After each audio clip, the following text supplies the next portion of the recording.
गुजरात के जामनगर के जाने माने इन्वेस्टमेंट गुरु निखिल भट्ट से एएनबी न्यूज ने गुजरात के आर्थिक और राजनीतिक समीकरणों को जाना।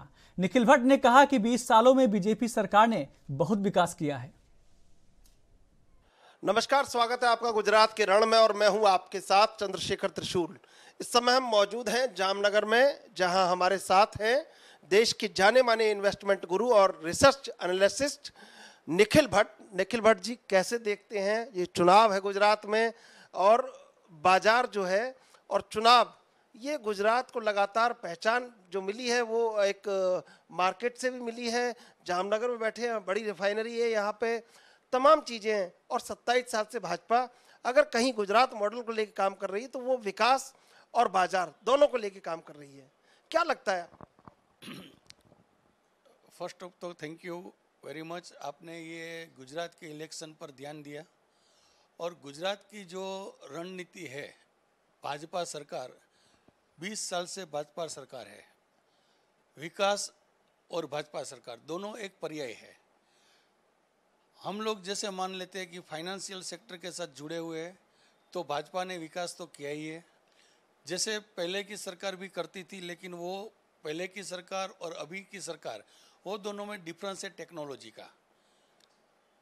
नोटबंदी के बाद जो हुआ, सरकार में जितना भी मतलब सरकार को सुनना भी पड़ा, लेकिन जो विकास की ओर जो चला, डिजिटल इंडिया हुआ, मेक इन इंडिया हुआ, स्किल इंडिया हुआ और हमारे मुख्यमंत्री श्री भूपेंद्र भाई तेमज वडाप्रधान श्री नरेंद्र भाई मोदी आज देश के लिए जो भी कर रहे हैं वो देश के लिए कर रहे हैं। वो अपना कोई पक्ष के लिए या कोई उसकी नीति वो नहीं है कि जिससे हम लोग ऐसा उस पर भरोसा नहीं कर सके। भाजपा सरकार है, भरोसा की सरकार है, स्थिर सरकार है और अगर हम लोगों को सरकार में या तो हमारे देश के इकोनॉमी में 5 ट्रिलियन की जो इकोनॉमी की बात चल रही है वो करना होगा तो हम लोगों को स्थिर सरकार की जरूरत रहेगी।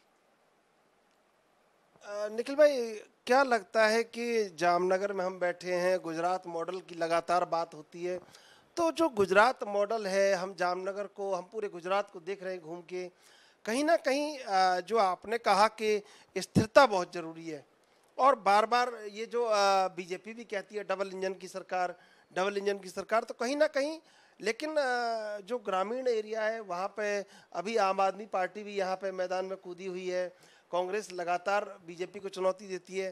तो क्या लगता है कि बीजेपी का क्या बड़ा आधार है कि गुजरात को गढ़ माना जाता है और गुजरात को गुजरात मॉडल से ही बीजेपी पूरे देश में आई है? तो क्या लगता है कि आने वाला चुनाव क्या कहता है आपकी नज़र में? देखिए चंद्रशेखर जी, दो चीज़ें, अगर विपक्ष कोई भी मतलब बात लेकर या तो अपने मुद्दे लेकर आती है तो वो कोई भी स्थिर सरकार हो या भाजपा की सरकार हो उसको टारगेट बनाती है।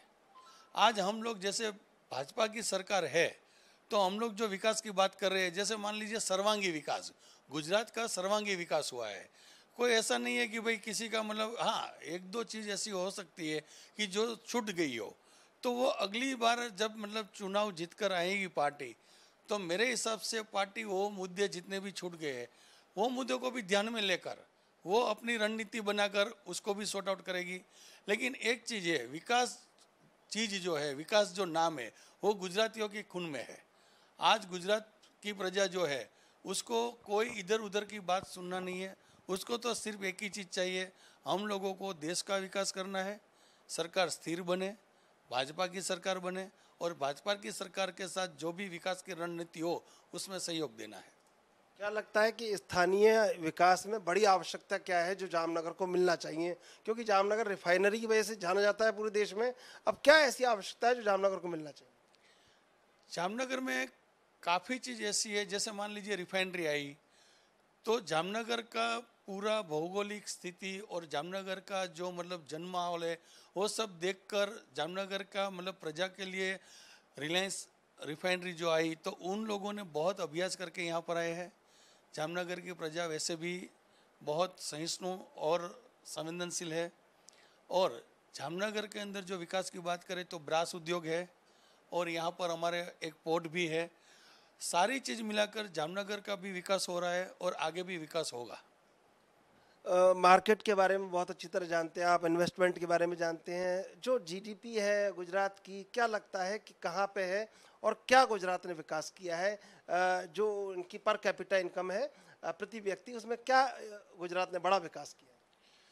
जैसे वैश्विक स्तर पे ये कोरोना का जो माहौल हुआ, उस हिसाब से हम लोग देखा जाए तो अभी धीरे धीरे देश संभल रहा है।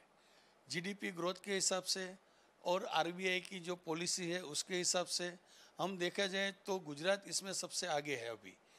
जैसे मान लीजिए गुजरात में खेती प्रधान है देश, तो हमारा खेती का जो है वो गुजरात में सबसे ज़्यादा है। वो स्तर पे अभी खेती के जितने भी पाक नए नए मतलब जो बन रहे हैं, उसका जो मतलब ग्रोथ है, खेडूत तक ग्रोथ है, उसका जो भाव है, पॉलिसी जैसे डिसाइड करते हैं, वो भी सरकार की तरफ से बहुत अच्छा सहयोग मिल रहा है। और गुजरात का भी विकास है, और भारतीय जनता पार्टी का अगर स्थिर सरकार बनी तो देश का भी विकास है। क्या लगता है इस बार गुजरात में क्या होने वाला है? क्योंकि आम आदमी पार्टी बड़ा दावा कर रही है, कांग्रेस बड़ा दावा कर रही है। देखिए, हमारे गुजराती प्रजा और हम लोगों के हिसाब से तो देखा जाए तो विकास की राजनीति होगी। जो भी परिणाम आएगा वो विकास के मुद्दे पर और विकास की राजनीति पर ही आएगा। कहीं ना कहीं विकास की राजनीति की बात गुजरात में आप जाएंगे, गांव में जाएं, शहर में जाएं, गुजरात के चप्पे चप्पे में कहीं ना कहीं भाजपा ने तो इस बात को पैबस्त किया है 27 साल में कि विकास की राजनीति होना बहुत आवश्यक है। लेकिन लोकतंत्र है कि बार बार अग्नि परीक्षा लेता है राजनीतिक दलों की। अब ऐसे में इस राजनीतिक अग्नि परीक्षा में भाजपा कितना खरा उतरेगी, ये जनता तय करेगी। कैमरा पर्सन करण के साथ मैं चंद्रशेखर, जामनगर।